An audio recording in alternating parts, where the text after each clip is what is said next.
Mr. Speaker.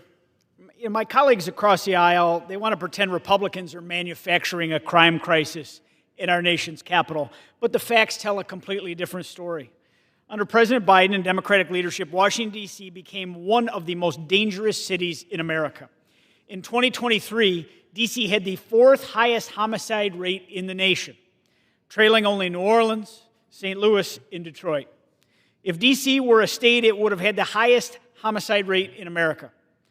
And that number could be even higher, because as we know, what D.C. officials, that they may have manipulated the crime data to hide the true extent of the problem. Democrats would rather fudge the numbers to justify their radical policy experiments in places like D.C. than actually protect communities from violent crime.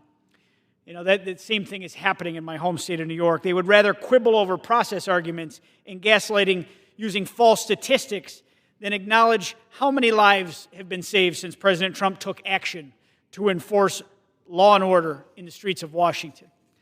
This is how unserious and radical today's Democratic Party has become. Contrast this to what's happened since President Trump stepped in. In the 20 days following the federal surge, carjackings dropped 87% compared to the same period last year. Across the board, violent crime fell 39%. Burglaries dropped 45%, and carjackings fell 75%. More than 2,700 arrests were made and 320 firearms were recovered. These aren't talking points. They're results. They're real safety improvements felt by families here in the District of Columbia.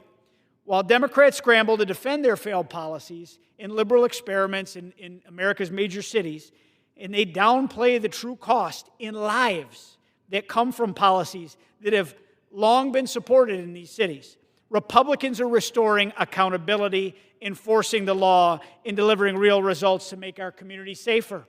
And that's exactly what this rule is about.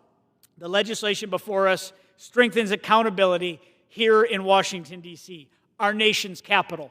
It should be the gem of the country, and it will be again. If Democrats are truly serious about protecting families, they should support this rule and all of the underlying legislation, which is common sense, to support law and order and protect the lives of the residents and the visitors to this great city. And I reserve the balance of my time. The gentleman reserves. The gentleman from Massachusetts is recognized.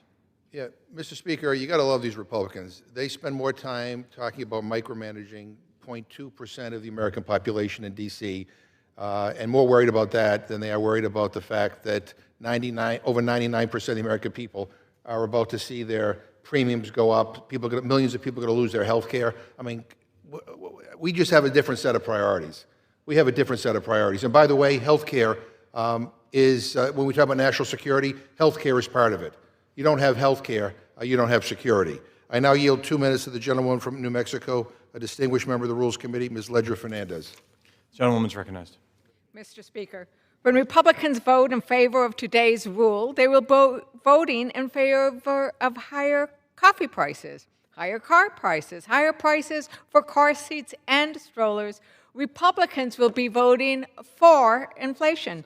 They buried a provision in today's rule which prevents the House from voting or even debating Trump's tariffs. Trump imposed a 50% tariff on Brazil because he didn't like the fact that that sovereign country was prosecuting a former president for staging a violent coup. Now, Republicans are making you pay for Trump's protection of that convicted president in Brazil every time you buy coffee. That tariff doesn't serve any economic purpose, but thanks to Trump's tariffs, Americans across the country are already paying more for their coffee, whether they drink Folgers or the Pinon coffee we love at the Albuquerque Balloon Fiesta. The Constitution says Congress should levy taxes and tariffs, but Republicans don't have the courage to stand up to Trump, to stand up for their constituents. The constituents who are taking food out of their grocery carts because grocery inflation is back. Remember, consumers pay for the tariffs, not foreign countries. So don't brag about how much has been collected for tariffs, because that is money that has essentially been taken away from American families. So I hope my Republican colleagues realize what they're doing to Americans' working families and stop this madness. You can't hide behind this rule and say, you didn't vote on the tariffs. You have been warned. You should know what you are doing when you come and vote for this rule. Because when you vote for this rule, you are voting to continue Trump's tarifflation. Vote against tarifflation. Vote against this rule.